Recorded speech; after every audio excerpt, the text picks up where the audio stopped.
শাপলা চত্বরে মর্মান্তিক ঘটনায় তৎকালীন সময়ে বিএনপি বিরোধী দলে থাকলেও রাজনৈতিক দল হিসেবে কোনো ভূমিকা পালন করেনি বলে মন্তব্য করেছেন ইসলামী ছাত্র শিবিরের সভাপতি নুরুল ইসলাম সাদ্দাম।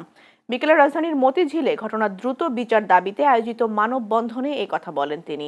নুরুল ইসলাম সাদ্দাম বলেন, বাংলাদেশকে আলেম ওলামা শূন্য করার লক্ষ্যে শাপলা চত্বরে গণহত্যা চালিয়েছিল স্বৈরাচার শেখ হাসিনা। ঘটনা ১৩ বছর পেরিয়ে গেলেও দৃশ্যমান কোনো বিচার হয়নি। সে সময় আইন অঙ্গনে দলীয়করণের মাধ্যমে একটি কর্তৃত্ববাদী ব্যবস্থা গড়ে তোলা হয়। দ্রুত তদন্ত শেষ করে দায়ীদের চিহ্নিত করে সর্বোচ্চ শাস্তি নিশ্চিতের দাবি জানান তিনি।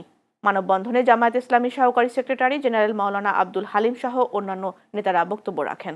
শাপলার ওই সময়ে গণহত্যা পরবর্তী মানুষ ফুঁসে উঠেছিল, হাসিনা বিরোধী মনোভাব মানুষের মধ্যে ছিল, কিন্তু রাজনৈতিক দল হিসেবে আপনারা সেদিন বিরোধী দলের যে ভূমিকা পালন করার দরকার ছিল বিন্দুমাত্র ভূমিকা পালন না করে সরকারের সাথে আতাত করে সেদিন রাজনীতি আপনারা করেছিলেন। রাস্তায় নামেন নাই, কোনো প্রতিবাদ আপনারা করেন নাই। আমরা সেই ইতিহাস ভুলি নাই। আমরা বলতে চাই, সেই রক্তের ঋণ শোধের সময় এসেছে। যে মানুষগুলোকে হত্যা করা হয়েছে তার সুষ্ঠু তদন্ত করে বিচার নিশ্চিত করতে হবে। তারা এই দেশের পক্ষের শক্তি নয়, তারা ভিন্ন দেশের ইশারায় এই দেশের মধ্যে গোলযোগ সৃষ্টি করার জন্য এই ধরনের বাজে কাজের আয়োজন করেছিল।